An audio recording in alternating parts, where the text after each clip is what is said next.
Bonjour. Et donc, vous exercez au centre hospitalier d'hier, c'est ça, dans le Hier, Var? mais en réalité dans plusieurs établissements dans le Var, oui. Parce qu'en hygiène, vous savez, on n'est pas très nombreux, on est 3 dans le Var, donc on se partage un peu le travail qu'il y a à faire des établissements publics et non, et privés, et aujourd'hui beaucoup des établissements médico-sociaux qui sont, euh, qui sont maintenant, si vous voulez, ce qu'il faut amener au même niveau que les établissements de santé, quoi, en termes d'hygiène. Donc, en gros, j'interviens tout et pour tout dans une quarantaine d'établissements par convention. Voilà, donc je disais que j'étais médecin hygiéniste à l'hôpital de Hyères et dans d'autres établissements, et que je développe depuis des années en commun avec l'ARS, puis avec le CDDS depuis peu, donc cette démarche santé-environnement, qui est centrée sur l'utilisation raisonnée des désinfectants et des détergents pour l'entretien des locaux. Alors j'ai dit locaux au sens large, établissements sanitaires et médico-sociaux, ça peut s'appliquer, les principes sont les mêmes dans les locaux de type crèche ou de type établissement social, bien entendu, même s'il y a un niveau technique qui est moindre.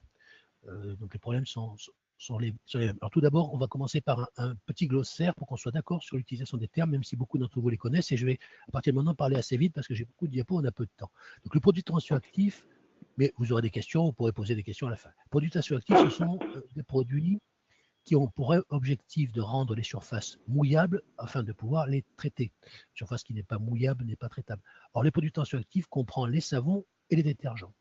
Les savons, c'est un mot qu'il faut bien comprendre. Le mot savon est réservé exclusivement à un produit qui est issu d'une réaction entre un alcalin, qui est en général de la soude, pour le savon de Marseille, ou de la potasse pour le savon noir, et une graisse qui aujourd'hui est une graisse végétale, n'est plus une graisse animale.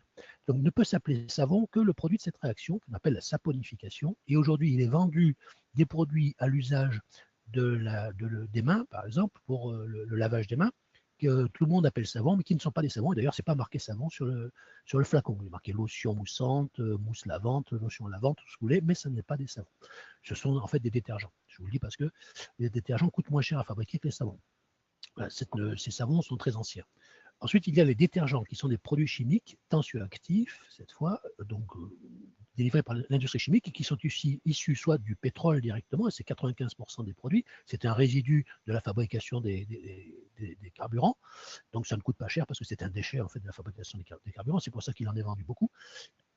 Parmi ces détergents, il y a des liquides, il y a également des poudres, donc les lessives font partie de ces détergents. Et puis l'autre type de détergent qui existe sur le marché aujourd'hui, mais en toute petite quantité, ce sont des détergents issus de production biologique, c'est les bactéries elles-mêmes, qui sont peu nombreuses, mais qui sont beaucoup plus intéressantes sur le plan environnemental. Alors, encore, je finis sur quelques termes. Le terme biocide, un biocide est un produit chimique qui est destiné à tuer la vie. Alors, quand c'est pour tuer les microbes, on parle de désinfectants, antibiotiques, antiseptiques, là, on parle de bactéries, virus. Lorsqu'il s'agit des plantes, on parle d'herbicides, et lorsqu'il s'agit des insectes et des animaux, on parle d'insecticides, pesticides. Mais tous ces produits sont des produits biocides qui sont réglementés en Europe par une réglementation dite biocide, qui est importante à connaître dans le cadre de notre action. Ensuite, pour parler d'un type de biocide, quels sont les désinfectants? Ce sont des biocides utilisés pour tuer les microbes, proprement dit, les micro-organismes, bactéries, virus ou champignons. Je donne comme exemple la javel. Je termine sur un détartrant qui est un produit acide qui permet d'éliminer les dépôts calcaires qui sont présents sur les sanitaires. Le meilleur exemple, c'est le vinaigre. Détergents désinfectants, ce sont des produits qui associent un détergent désinfectant, et les bactéries multirésistantes sont des bactéries qui sont devenues insensibles aux antibiotiques, mais il faut signaler qu'elles sont rarement virulentes. Voilà, c'est tout ça pour dire. Alors quel est l'enjeu? Le premier enjeu de notre démarche de réduction des produits, c'est un enjeu sur l'environnement, donc de diminuer les rejets liquides. On sait, par le biais de cette étude que je vous montre, qui est assez récente, que dans les établissements de santé et médico-sociaux, il y a encore 75% en gros des établissements qui utilisent régulièrement des détergents désinfectants, donc de la désinfection pour les sols, de la désinfection chimique pour les sols, parce que vous verrez qu'on peut désinfecter autrement qu'avec de la chimie. Et puis ces produits, dans le cadre du cycle de l'eau que je vous montre là, finissent par nous revenir tout peu ou prou par le biais de l'eau potable, évidemment extrêmement diluée, après être passé par l'ensemble des secteurs de l'environnement, environnementaux, avec des transformations ou pas, on va le voir, mais certainement on peut doser aujourd'hui dans l'eau potable de très nombreuses substances chimiques et médicamenteuses que l'on introduit par le biais de notre activité. Les caractéristiques générales de cet effluent qui sort des établissements qu'il s'agisse sanitaires ou médico-sociaux, un peu plus pour les établissements sanitaires, sont d'abord un grand volume d'eau. Et ça, c'est vrai pour les établissements sanitaires, puisqu'on utilise dans un hôpital 400 à 1200 litres d'eau par lit et par jour, alors qu'à la maison, c'est plutôt 100 à 150 litres jour qui sont consommés. C'est dû à tous les systèmes techniques qui fonctionnent dans un hôpital.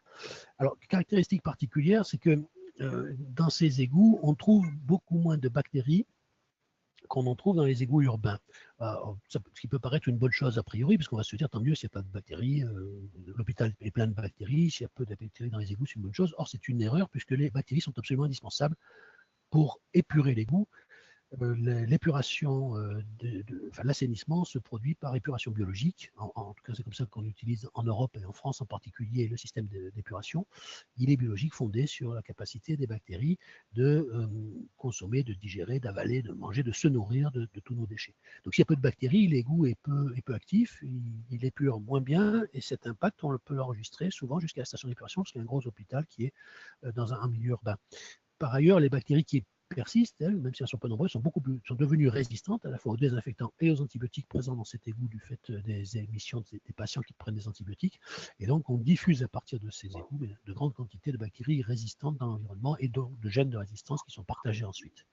Par ailleurs, ces égouts ont une toxicité relativement élevée sur les milieux, alors bien sûr au niveau de l'égout, ce qui est moins important parce que l'égout c'est un milieu anthropique, c'est un milieu humain que l'on maîtrise, mais lorsqu'on dépasse l'égout, lorsqu'on sort cette fois après la station d'épuration dans le milieu naturel, on a une écotoxicité qui est mesurable et on a surtout une accumulation des produits, de certains produits biologiques. Là, vous avez une liste de produits qui ont été testés par l'ANSES à l'époque en 2013, des produits qui avaient un enjeu écologique ou écotoxique important. Et on voit sur ces produits, alors regardez les barres qui sont à droite, bleu et orange. Lorsque la barre atteint la ligne verticale qui est notée à 100%, ça veut dire que le produit ressort à 100% en sortie de station, c'est-à-dire qu'il n'a pas du tout été épuré par la station d'épuration. Plus donc moins la barre est remplie et mieux le produit est épuré par la station d'épuration. On voit par exemple dans cette courbe, on a testé particulièrement la pilule, et donc la pilule est relativement très bien dégradée dans le système d'assainissement, très bien traitée, très bien épurée, contrairement à ce qu'on pourrait craindre. Mais par contre, il y a des substances qui ne sont pas du tout épurées. Alors la partie rouge correspond à ce qu'on retrouve comme dans les boues de station, c'est-à-dire comme déchets solides. Le produit s'est accumulé dans les boues, dans les déchets solides de la station, et la partie bleue correspond, elle, donc orange, déchets solides, et bleu, déchets liquides. C'est ce qui va être remis dans l'environnement par le bioliquide. Et on voit qu'il y a des substances qui sont très mal épurées, comme par exemple les antibiotiques, et c'est normal, parce qu'un antibiotique qui se présente devant une bactérie, il en est détruit. Et il y en a même qui sont produits en excès, c'est-à-dire qui sont surproduits, qui sont amplifiés, ça s'appelle l'amplification biologique, et c'est lié à des jeux de déconstruction, reconstruction, qui sont favorables à la reconstruction au sein de l'égout, puisque les briques sont empruntées au milieu de l'égout pour faire le produit en plus grande quantité. Et donc ce sont souvent des détergents qui sont caractérisés par ces amplifications. Ils sont interdits, vous allez voir la réglementation en 2 mots, sur la mise sur le marché des détergents en France et en Europe. Ils sont interdits sur le marché, mais il faut encore les identifier, et donc c'est après identification et après mise en évidence de ce phénomène de bioamplification qu'on peut les interdire. Or, les enjeux sont importants parce que là, on parle de dizaines de millions de tonnes de détergents qui sont versés dans les égouts chaque année, alors que pour les antibiotiques, il faut parler plutôt en centaines ou en milliers de tonnes, mais pas plus. Alors, biodégradabilité, la réglementation en Europe impose que les détergents, je vais parler que des détergents parce que les désinfectants ne sont pas biodégradables par nature, puisqu'ils détruisent les bactéries qui essaieraient de les dégrader, donc ils ne sont pas biodégradables. Il n'y a pas de désinfectant qui ait un label de biodégradabilité, c'est impossible. Mais par contre, les détergents peuvent être biodégradables, puisque ce sont des substances biologiques qui normalement n'ont pas d'impact, quoi qu'ils peuvent en avoir sur la biologie, sur la santé des bactéries. Et pour être mis sur le marché, il faut qu'il soit dégradable au minimum à 60% en moins de 6 mois et en conditions d'oxygène, en présence d'oxygène, c'est-à-dire dans les stations d'épuration, puisque les stations d'épuration sont oxygénées. Ce qui veut dire qu'on autorise que des substances soient non dégradées à 40%, qu'elles atterrissent dans le milieu naturel, et là, en général, elles vont se situer au fond des rivières et des lacs, puisque c'est là qu'il n'y a pas d'oxygène, et elles peuvent y rester des semaines, des mois, et donc modifier complètement l'équilibre du milieu hydrique naturel. L'enjeu sanitaire, maintenant, après cet enjeu environnemental que j'ai beaucoup simplifié pour aller vite, l'enjeu sanitaire, c'est le lien, tout d'abord, qui est récent et connu, c'est le lien entre désinfectants et antibiorésistance. On sait aujourd'hui que les désinfectants induisent des résistances bactériennes aux antibiotiques, parce que les mécanismes d'action de ces désinfectants sont communs à ceux des antibiotiques et donc les modes de réponse des bactéries sont communes. Et les bactéries qui deviennent résistantes dans le milieu environnemental aux antibiotiques nous reviennent par le biais de l'alimentation. Il y a également une écotoxicité directe sur le milieu écologique et on a mis en évidence pour les égouts hospitaliers en particulier, ou pour les égouts qui contiennent des produits issus de chimiothérapie, de la génotoxicité, voire de la mutagénicité dans ces égouts. Voilà, le lien des infectants antibiorésistants est maintenant bien démontré par de nombreux travaux. Je ne vais pas le détailler, ce n'est pas l'objet d'aujourd'hui. Ça, c'est pour montrer, cette courbe vous montre les effets des biocides selon leur concentration. On voit que l'effet biocide, celui qui est recherché, est obtenu grâce à une concentration très forte par rapport à son efficacité. Les biocides qu'on utilise à l'hôpital, à l'endroit où on l'utilise, sont à des concentrations de bombes atomiques antibactériennes extrêmement puissantes, puisque on peut se permettre, les objets sur lesquels on dépose nos biocides ne se plaindront de rien, contrairement à la peau humaine. Mais par contre, lorsqu'on descend dans l'effluent, on dilue donc le produit, et là on arrive à des seuils où c'est l'écotoxicité qui est dominante au niveau de l'effluent, puis plus tard, lorsque ça passe dans le milieu naturel avec encore une dilution plus grande, c'est la sélection de résistance naturelle, puisque là le produit n'est plus du tout efficace en termes de biocides. Alors, le troisième point que je voudrais détailler, c'était le risque d'exposition professionnelle aux biocides, et donc les pathologies qui sont induites, en particulier l'asthme professionnel, qui est la maladie principale des nettoyeurs des hôpitaux. Et même pour vous dire, un médecin du travail à qui vous parlez d'asthme professionnel vous répondra tout de suite, cette personne travaille au nettoyage dans un établissement de santé qui utilise des produits désinfectants. Les dermatites de contact viennent ensuite et les conjonctivites. Vous voyez là, toutes les substances qui sont responsables de cet asthme professionnel, qui sont allergisantes, ce sont toutes les substances qu'on retrouve dans les biocides utilisés en désinfection dans les hôpitaux. L'asthme professionnel, c'est la première place des asthmes professionnels, c'est le nettoyage, personnel de nettoyage en milieu hospitalier, en milieu de soins. Je vous donne les références. Et puis, voilà les exemples de ce que peuvent donner les dermatites d'exposition. Il est clair que ce que vous voyez là comme photo n'existerait pas si les agents portaient et conservaient le matériel de protection. Les équipements de protection individuelle qui sont mis à leur disposition, qui doivent l'être, c'est-à-dire des gants qui remontent assez haut, non pas des gants de soins. Les gants de soins ne sont pas suffisants, ne sont pas adaptés pour faire le nettoyage et l'entretien des locaux. Il faut des gants qui remontent beaucoup plus haut, donc des manches longues, des manchettes longues, et il faut des gants qui résistent aux produits chimiques utilisés pour le nettoyage lorsqu'on en utilise. Donc pour éviter ça, pour éviter ce que vous voyez là, il faut surtout porter des gants ou bien ne pas utiliser de produit. Ensuite, il y a une exposition possible de la population générale, des soignants, des soignés également de la population lors des effluents par les perturbateurs endocriniens qui peuvent accompagner certains des produits de désinfection. On essaie de les éliminer, la réglementation essaie de les repérer et de les éliminer, mais ça se fait progressivement, lentement, et après qu'on ait découvert bien sûr les propriétés perturbateurs de ces substances, on ne les connaît pas toujours à l'avance, pour parler particulièrement du triclosan.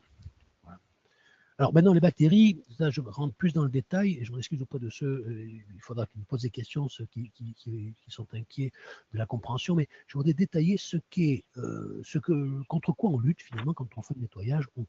On lutte contre ce qu'on appelle le biofilm, qui est l'accumulation de bactéries qui se sont multipliées en un lieu sur des surfaces. Là, je vous parle de biofilm en milieu sec et non pas en milieu hydrique, parce que les biofilms, il y en a dans tous les milieux, vous voyez, on en a dans la bouche, on en a au niveau de tous les milieux naturels, mais le biofilm en milieu sec, il est caractérisé par certaines propriétés qu'il faut comprendre pour pouvoir nettoyer et donc débarrasser de ce biofilm qui est le film bactérien créé par les bactéries qui s'associent les unes aux autres sur une surface et qui, de ce fait, modifient leurs propriétés de vie, de biologie, de multiplication. Elle commence par s'accrocher, on le voit là à gauche sur cette diapositive, où la bactérie a lancé vraiment des piolets, des crochets pour s'accrocher à la surface, et très rapidement, par le jeu des multiplications et de la production d'un film qui est fait de polysaccharides, alors c'est un mot chimique, je vais le transformer autrement, ce film de produits sucrés ressemble entièrement à la chitine des insectes, c'est la même nature, c'est le même type de produit que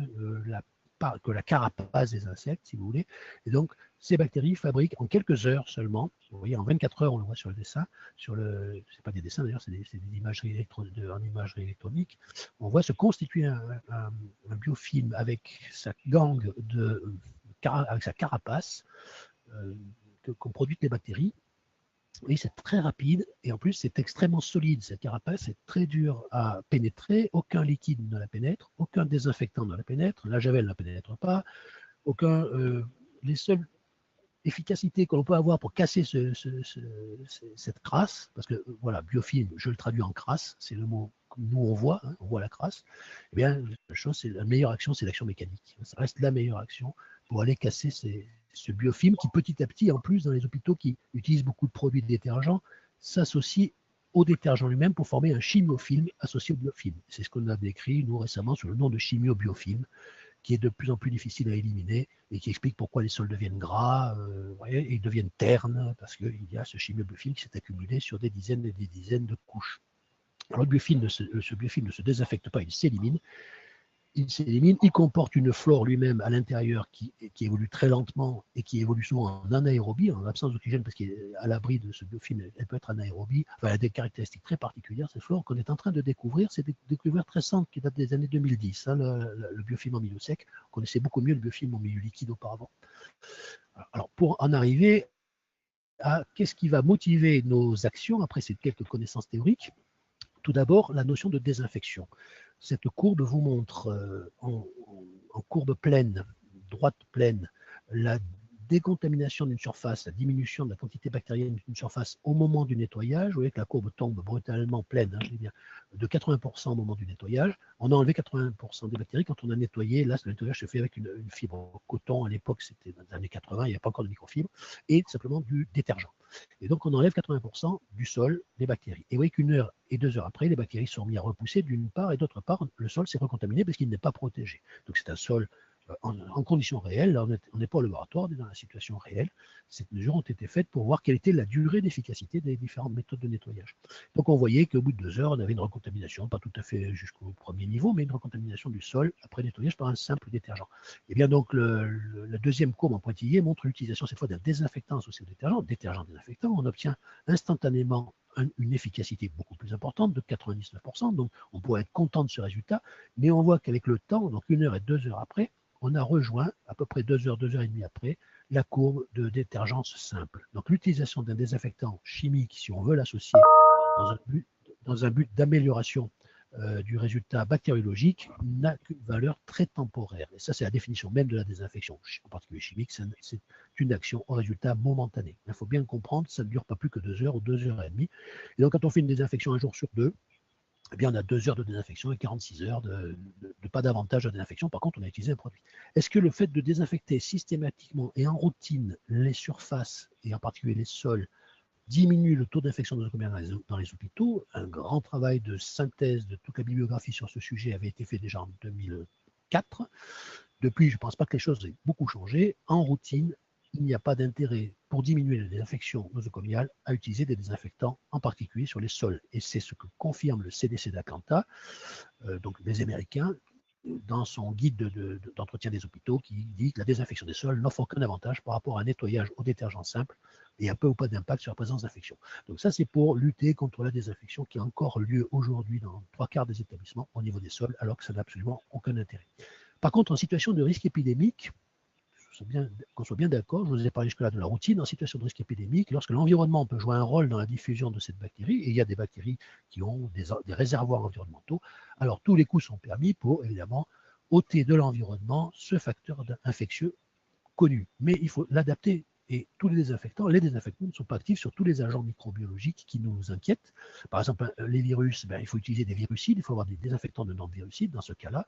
Contre un champignon, c'est un antifongique. Contre un parasite, c'est un insecticide. La gale, par exemple, ou la punaise de lit n'est pas détruite par un désinfectant. Contre le spore, il faut un produit sporicide, et on sait que ce sont des produits très actifs. Voilà.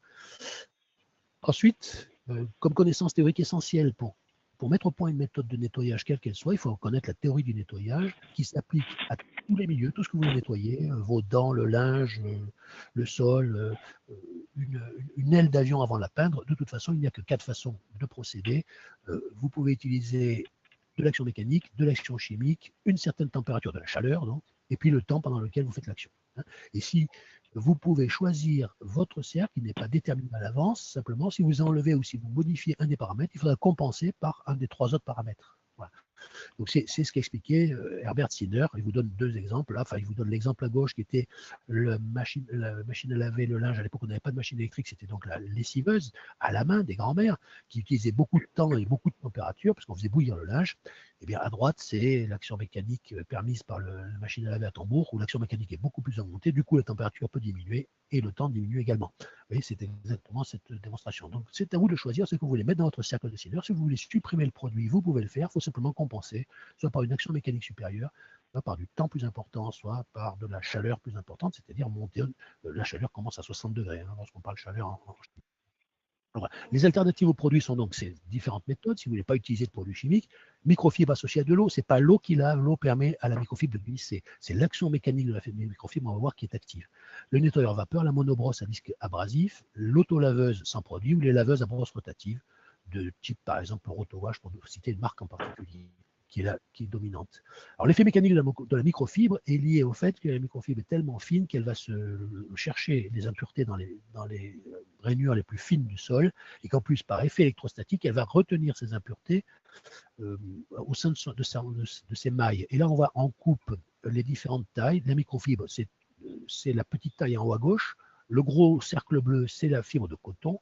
Au milieu, vous avez la taille d'un cheveu à la même échelle. La microfibre à gauche, c'est la bactérie. On voit que pour attraper les bactéries, il vaut mieux avoir des microfibres. Et vous allez voir là, si ça marche bien chez vous, se déployer donc la fibre de coton qui pousse la saleté devant elle et la microfibre qui arrive à la retenir dans ses mailles beaucoup plus fines et par effet électrostatique la conserver. Après, le problème, bien sûr, c'est de débarrasser la microfibre de ces impuretés qu'elle a notées. Alors, cette action mécanique a permis de faire des études, et ça c'est important parce qu'on va parler bactéries et résultats bactériens de nos méthodes.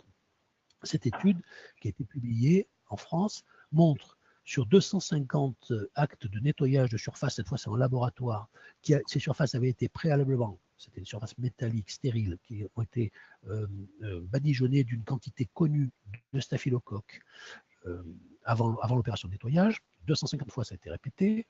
Et en haut, vous avez la décontamination par microfibre pré-imprégnée d'eau, et en bas, décontamination par lavette imprégnée de détergent.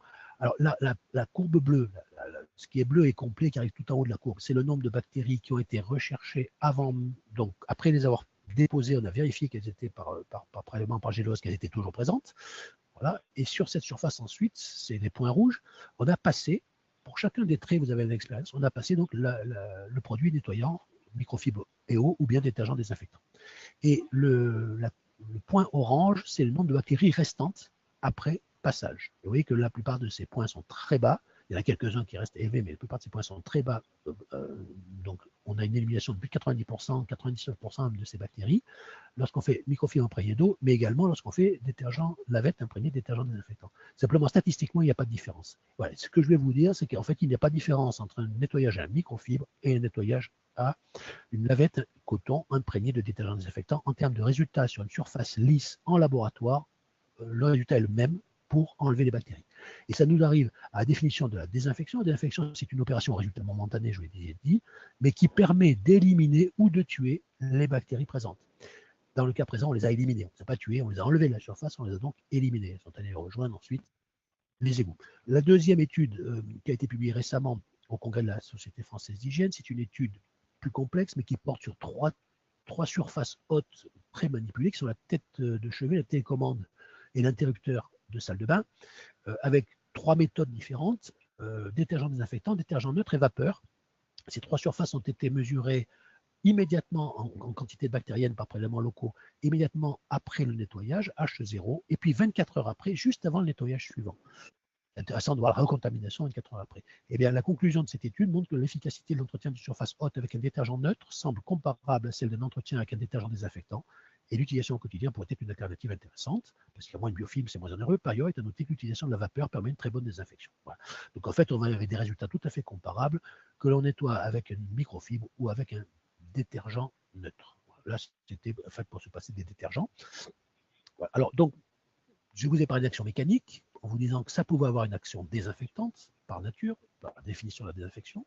Et maintenant, je vais vous parler de la chaleur. La chaleur, ben, vous connaissez l'application de la vapeur, c'est la méthode qui agit par la chaleur, et on sait que la vapeur a déjà eu la norme de désinfection. Aujourd'hui, elle vient de passer la norme, c'est une nouvelle norme, je ne vous la détaille pas, mais déjà en 2004, la Société française d'hygiène s'était prononcée en faveur de l'effet désinfectant de la vapeur. Là, vous avez donc des exemples de cercles de Zener, comme on décrit des cercles de Zener pour les méthodes purement mécanique, la brosse rotative ou bien la monobrosse. Vous voyez, vous avez du temps avec beaucoup d'actions. La partie la plus importante, c'est l'action mécanique. 80% de l'action est mécanique et 10 à 20% de temps. Pareil pour les autolaveuses, dont certaines sont devenues petites, autotractables et permettent de nettoyer directement les chambres tous les jours. Le quotidien dans les chambres peut se faire à l'autolaveuse avec de l'eau. Ou bien, bien sûr, à la microfibre, au bandeau, ou bien la méthode vapeur. Vous avez là différentes méthodes. Voilà, le nettoyage d'action des sols par action mécanique, je ne les reprends pas. Simplement, ce que je vous dis, c'est que vous utilisez des textiles de nettoyage en microfibre. Il faut savoir bien les nettoyer parce qu'eux-mêmes ont été chargés par ce qu'ils ont ramassé sur les sols en grande quantité. Il faut les décharger pour pouvoir s'en resservir, au risque, si ce n'est pas bien fait, de retartiner ces bactéries ensuite qui ont été activées au niveau des surfaces. Donc il faut bien les laver. Pour cela, il faut avoir une filière dédiée à ce type de nettoyage et ne pas mélanger les filières avec autre chose parce que ce n'est pas la même nature de produit, pas la même nature de textile. Il faut fonctionner au mieux sans filet pour pouvoir bien brasser, parce que c'est le brassage, là encore action mécanique pour nettoyer, hein, c'est le même cercle de Skinner, pour nettoyer le filet, pour nettoyer la fibre, il nous faudra une action mécanique prolongée, efficace, et puis surtout ne pas livrer des textiles humides. Il faut parfaitement bien les sécher parce que l'humidité permet bien sûr aux bactéries de repousser. On n'est pas stérilisant par le process de lavage du linge, donc les bactéries résiduelles vont se multiplier, vont proliférer sur du linge humide. Le linge humide, vous le renvoyez, c'est un linge dangereux. Hein, retenez bien ça, qu'il soit de linge pour nettoyage ou de linge pour autre chose, vous n'acceptez pas du linge humide dans l'établissement. Alors, en ce qui concerne les labels écologiques qui ne peuvent être portés que par des détergents, l'écolabel aujourd'hui est le label de référence, certainement. L'EcoCert l'a rejoint dans le domaine de qualité. L'ancien, c'était le Nordic Ecolabel. Si vous voulez passer des marchés publics durables dans ce domaine-là, vous vous adressez au ministère de l'Environnement, parce qu'il n'y a que le ministère de l'Économie, il n'y a que le ministère de l'Économie qui a écrit des guides de nettoyage des établissements de santé. Le ministère de la Santé ne s'est pas préoccupé du sujet, n'a rien publié là-dessus, non plus le ministère de l'Environnement spécifiquement sur les établissements. Alors, juste comme exemple, nous avons mené en PACA une action depuis maintenant 10 ans, depuis 2009, on va dire, qui a été progressive, d'abord locale, départementale et régionale, pour 267 établissements de santé. Et le résultat a été une diminution de 45% de la consommation en désinfectants détergents pour l'ensemble, en moyenne de tous ces établissements, 24% pour les dépenses en moins et 4% pour les accidents de travail. Et vous allez vite comprendre, ça c'est pour montrer qu'il n'y a pas eu d'augmentation pendant cette période, en tout cas dans le Var, des signalements d'infection nosocomiale. Donc il y avait quand même 80 établissements dans le Var, donc on n'a pas provoqué d'épidémie, en tout cas ce n'est pas apparu par les systèmes de signalement. On a gagné beaucoup d'argent sur le nettoyage, quand on est passé des nettoyages de coton en microfibre, parce que les microfibres c'est beaucoup plus léger, qu'on paye bien sûr au kilo, ça nous a payé en fait le changement de microfibre, l'économie qu'on a fait de nettoyage, puisque le kilo c'était bien moindre. L'économie en ligne de dépenses, entretien et produits dans un EHPAD qui dépensait plus de 30 000 euros annuels. Alors, ça associe les dépenses liées à l'entretien des locaux, mais aussi du linge. Hein. On a aussi fait un travail sur la blanchisserie de cet EHPAD, et donc on est arrivé à gagner 10 000 euros, à 33% de dépenses en moins. Et cette courbe est importante, elle vous montre le nombre de chutes, c'est la troisième courbe. Le nombre de chutes dans un grand hôpital, l'hôpital Saint-Mus à Toulon, qui fait l'hôpital départemental, si vous voulez, c'est le GHT. Bien, le nombre de chutes chez les professionnels a énormément chuté, tombé justement parce que les microfibres mouillent très peu. En fait, on a très peu besoin d'eau pour passer à microfibre. Il faut que ce soit vraiment une imprégnation comme une lingette bébé, une imprégnation très légère, juste de quoi glisser. Et donc, ça sèche plus vite et donc il y a beaucoup moins de chutes. Et là, on est surpris parce qu'on ne s'y attendait pas. En conclusion, je dirais que l'utilisation raisonnée des désinfectants contribue à préserver l'efficacité des antibiotiques, et ça c'est une priorité en tant qu'hygiéniste, on le sait, parce qu'on perd l'efficacité des antibiotiques en ce moment, et ça préserve la biodiversité. Il faut adapter les procédures d'entretien en situation épidémique, retenez bien ce que je vous dis, hein, qu'on ne m'accuse pas d'avoir provoqué des épidémies. Non, s'il y a une épidémie, on adapte sa méthode de nettoyage à l'agent infectieux que l'on rencontre. Et ce n'est pas la même méthode pour toutes les épidémies, donc c'est pour ça qu'on ne peut pas avoir un procédé universel de désinfection. Et l'action en PACA a mené des résultats intéressants. Voilà, je termine sur la preuve du réchauffement climatique pour ceux qui ne seraient pas déjà convaincus que ça existe. Voilà.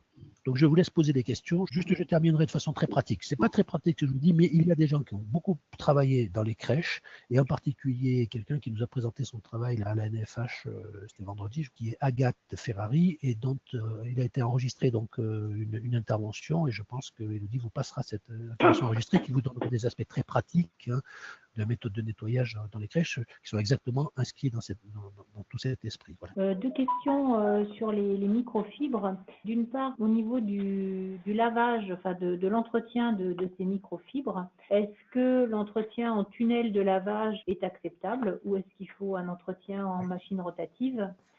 Et deuxième question, je n'ai pas très bien compris en termes de coût, si ces microfibres à l'achat étaient plus chères ou moins chères que que les bandeaux de lavage à plat qu'on peut utiliser pour une utilisation standard de lavage du sol. D'accord. Alors les deux questions. La première sur l'entretien textile.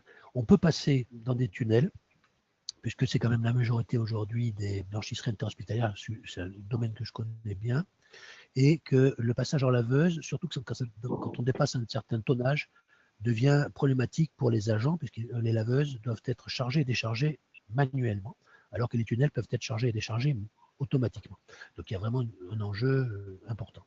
C'est faisable, il faut simplement avoir un procédé, un process de lavage adapté bien spécifiquement aux microfibres, avec en particulier un rejet des eaux de rinçage, c'est-à-dire qu'il ne faut pas recycler cette eau de rinçage ou le recycler très minime, puisque les tunnels de lavage recyclent les eaux de rinçage.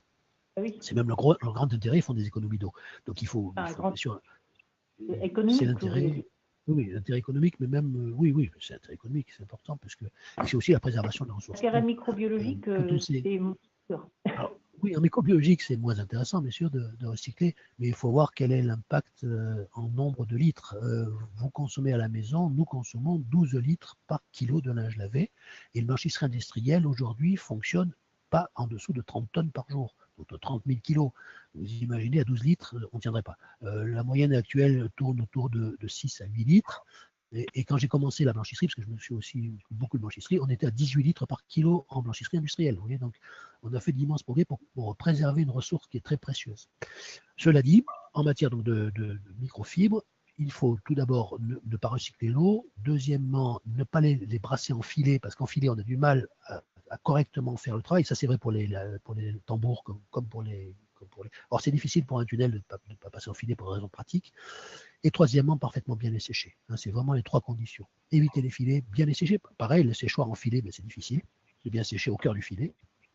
Et en plus que les températures sont limitées, ne peuvent pas aller au-delà d'une certaine limite. Donc bien séché, mais on peut le faire. Et il faut contrôler régulièrement son tunnel, bien sûr, microbiologiquement, pour qu'il ne se contamine pas, en particulier par un germe de l'environnement qui est Bacillus, un Bacillus dont certains sont particulièrement dangereux, les Céréus sont agressifs. Oui, vous connaissez tous Céréus, je pense, vous y avez été confrontés. Donc comme je suis aussi responsable URBH, à l'URBH de toute la partie hygiène, et que j'ai coécrit la norme RABC, je peux vous dire que je suis interrogé toutes les semaines par des établissements qui sont confrontés à des Bacillus cereus dans leur blanchisserie et dans leur tunnel. Donc on peut faire, on y arrive, mais c'est au prix d'un gros entretien. Cela dit, ce que je préfère, bien sûr, c'est que ce soit fait en laveuse, voire à petite échelle, à plus petite échelle pour ne pas être mis en filet et donc que ce soit gérable par des mains humaines, qu'il ne faille pas décharger 300 kg et recharger 300 kg 10 fois par jour, parce que c'est un vrai problème. On ne sait pas faire aujourd'hui ces décharges, ces recharges en automatique, une grosse laveuse. Alors, deuxième question, c'était le coût.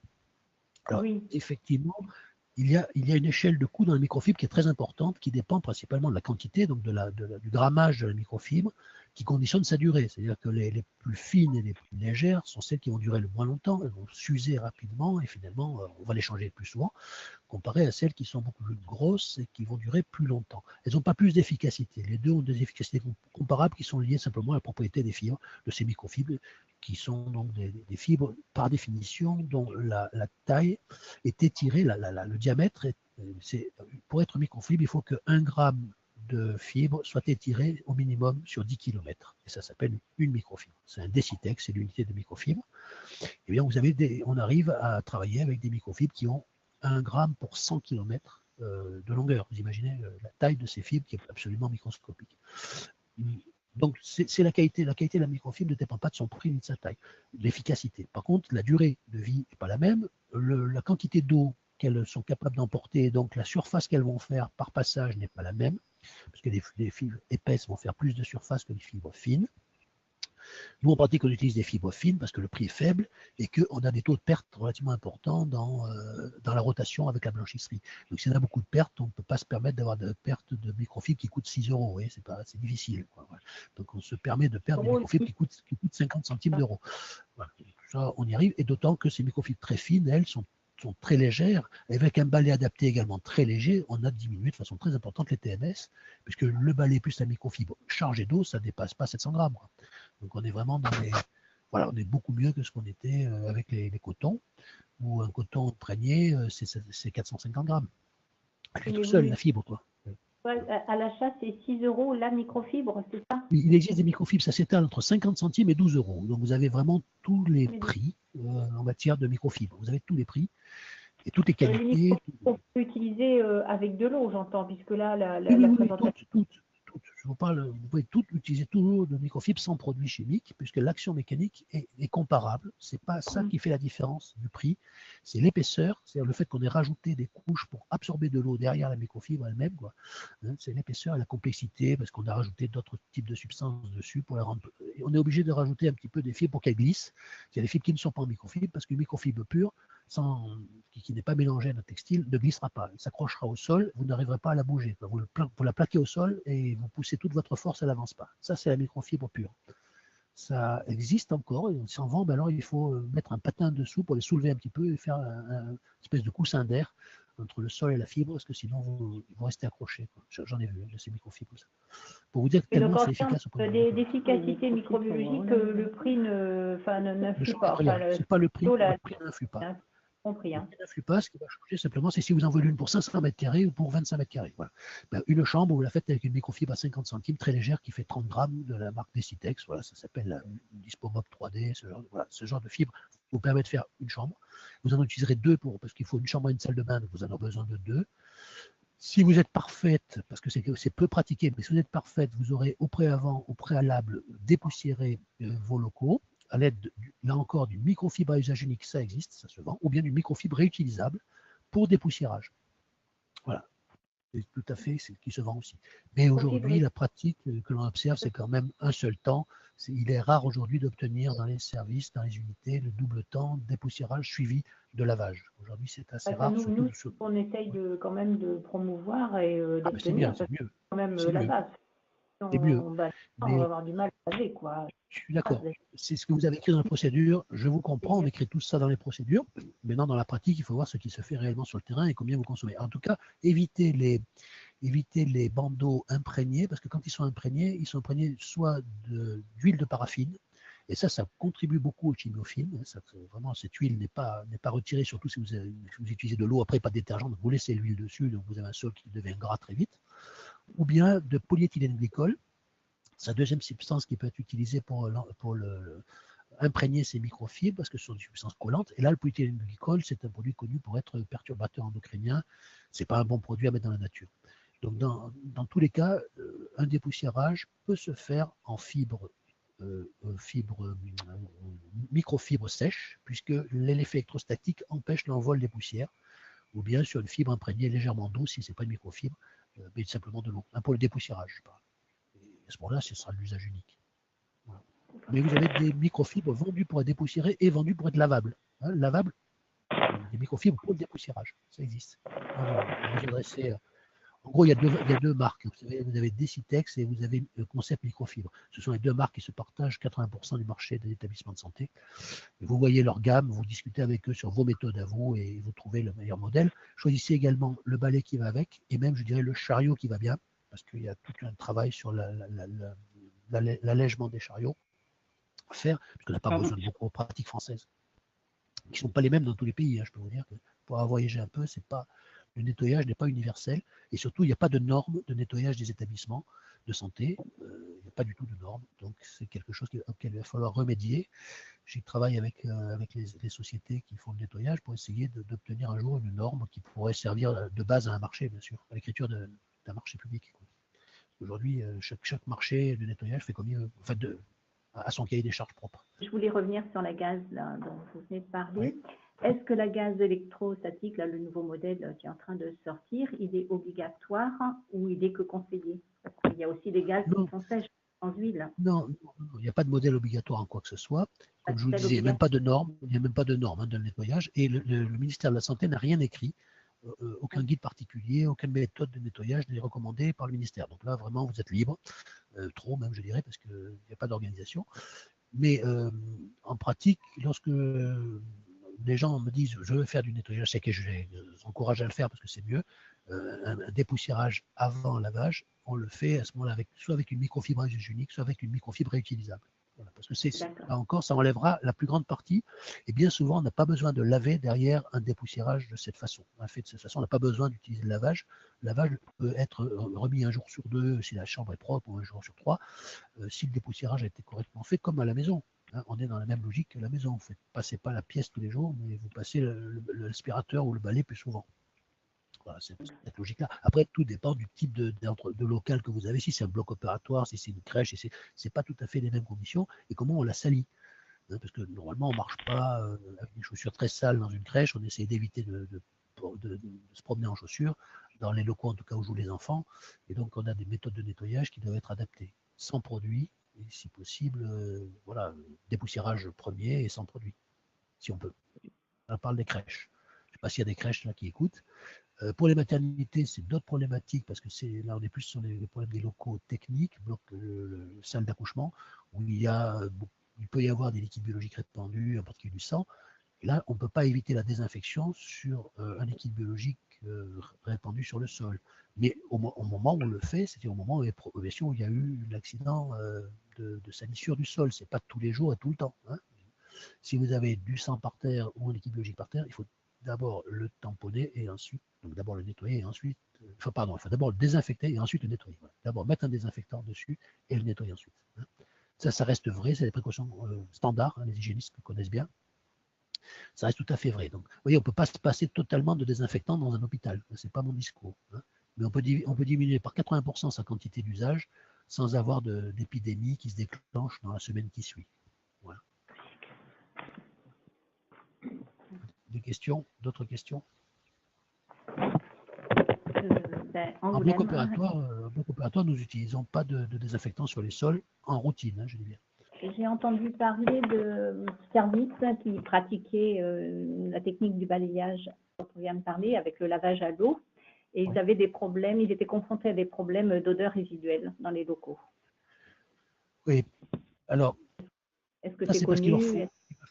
Non, c'est pas connu, mais c'est juste que les odeurs sont liées à la présence de bactéries qui transforment en particulier les résidus organiques, urine ou autres produits organiques, et qui les transforment en dégageant donc des substances odorantes. Ce sont la présence donc, de bactéries. C'est que probablement ce sol a eu des couches et des couches accumulées depuis des années, et que quand on commence le nettoyage à l'eau, ce qu'on observe sur le sol, d'abord, ce sont des traces, puisqu'en fait, on enlève avec la microfibre ou la mécanique, on enlève les saletés et que ça fait des traces, des marques propres.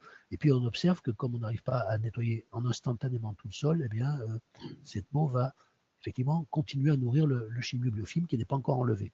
Donc on peut avoir des odeurs initiales, surtout à l'initiation du phénomène. Ensuite, les odeurs sont liées, je vous dis, à ces dépôts donc, de liquide biologique. Donc c'est peut-être des établissements qui ont des problèmes plus de gestion des excréta aussi, vous voyez, aussi, et pas seulement de nettoyage. Mais en principe, nous, ce qu'on observe, c'est qu'on n'a pas observé d'odeur par cette méthode qu'on utilise depuis des années, en particulier dans notre établissement de non-séjour. On n'est pas gêné, on n'est pas obligé de mettre des surodorants, des anti-odeurs ou des solutions quelconques contre les odeurs. Hein, mais le sol est particulièrement décapé tous les jours. Alors, comment il faut s'y prendre dans ces établissements? Il faut commencer par une vraie remise à niveau du sol, mécaniquement, hein, par des monobrosses ou des rotowash si le sol est un petit peu irrégulier, ou si les rotowash, ce sont des brosses à fibres, des brosses horizontales, des brosses à axe horizontal et non pas vertical. On en a trouvé beaucoup dans l'hôtellerie de ces brosses pour faire en particulier les moquettes. Ça marche bien pour les moquettes aussi, mais ça marche très très bien sur les sols. C'est électrique, bien sûr. On n'utilise qu'un peu d'eau pour eau et brosse, et ça permet de récupérer un sol qui a une couche épaisse de chimiofilm et de biofilm. Ça permet de récupérer, et après, voilà, un sol propre ne sent pas, il n'y a pas de raison. S'il n'y a rien sur un sol, il n'y a aucune raison qu'il sente. Il faut qu'il y ait quelque chose dessus. Peut-être la nature du sol est difficile à laver. Voilà. Le sol propre ne sent pas. Avec le lavage microfibre et eau, vous arrivez à éliminer quel pourcentage de bactéries Alors, sol le même qu'avec un désinfectant. C'est ça que dit l'étude. Voilà. C'est-à-dire 10,5 hein, Oh, oui, bah, oui, parce que, oui, on obtient le pourcentage que vous souhaitez, mais pour combien de temps? La vraie question, c'est pour combien de temps? On peut m'obtenir 10 puissance 6, et si je passe un chalumeau, ça sera 10 puissance 8. Mais pour combien de temps? On est d'accord voilà. que la La minute qui suit, soit exactement. contaminée. Mais savoir en termes d'activité de base, comment vous vous positionnez par rapport à nos techniques classiques, en fait. Donc, Ben, ma question, c'est par rapport à la ouais. bactérie cyclique et un abattement de 5 logs, est-ce que vous êtes équivalent ou pas? Oui, je vous ai montré hein, les courbes. Elles sont équivalentes en termes de résultats bactériologiques entre les deux. Je vous explique. L'expérience qui était menée, c'était une expérience qui comparait donc le nettoyage de surface, cette fois en laboratoire, hein, des surfaces qui étaient préimprégnées d'une quantité connue de bactéries, de staphylocoques. On obtenait le même résultat, on obtenait un résultat de désinfection réel, 10 puissance 5, le même résultat qu'on utilise une microfibre avec de l'eau ou bien un coton avec un détergent désinfectant. Et c'était reproduit 250 fois pour faire une statistique, évidemment, qui ait un sens. Et donc, on obtenait un résultat équivalent. Mais je ne cherche pas à tuer les microbes, je cherche à faire des surfaces propres. Vous voyez, le microbe, pour moi, n'est pas un test de propreté, c'est un test de stérilité. Et je n'ai pas besoin qu'un sol soit stérile. Il faut qu'un sol soit propre. Et je ne vous ai pas parlé des méthodes d'identification de la propreté, c'est un autre sujet. Mais nous n'utilisons qu'une méthode visuelle en passant tout simplement une compresse blanche sur le sol pour savoir de quelle couleur est le sol. C'est tout. De quelle couleur ça ressort. C'est le test du gant blanc. C'est notre méthode d'évaluation de la propreté. Il n'y a pas de méthode pour nous bactériologique d'évaluation de la propreté. Pour la mise au point d'une méthode, on se sert des bactéries parce que c'est très sensible. Mais pour la routine et le contrôle visuel, c'est du contrôle visuel. Le contrôle visuel, c'est pas autre chose. Je n'utilise pas sur les surfaces de prélèvement. Aucun prélèvement bactériologique sur mes surfaces. Ça n'a pas d'intérêt. Ça ne dure que 10 minutes. Quoi. Voilà. Non, mais ça permet d'évaluer l'efficacité de départ du procédé, en fait. Hein. Pour tester un procédé, pour qualifier un procédé, pas ensuite dans l'usage ni courant, ni. Voilà. On fera des prélèvements si on a une épidémie dont on pense que les surfaces sont un enjeu, voilà, sont un réservoir de l'épidémie. Mais sinon, on ne fera pas de prélèvement en dehors d'épidémie. Vous avez d'autres questions?